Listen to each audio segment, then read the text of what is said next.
إن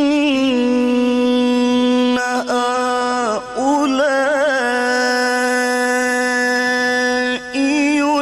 يحبون العاجلة ويذرون وراءهم يوما ثقيلا نحن خلقناهم وشددنا أسرهم وإن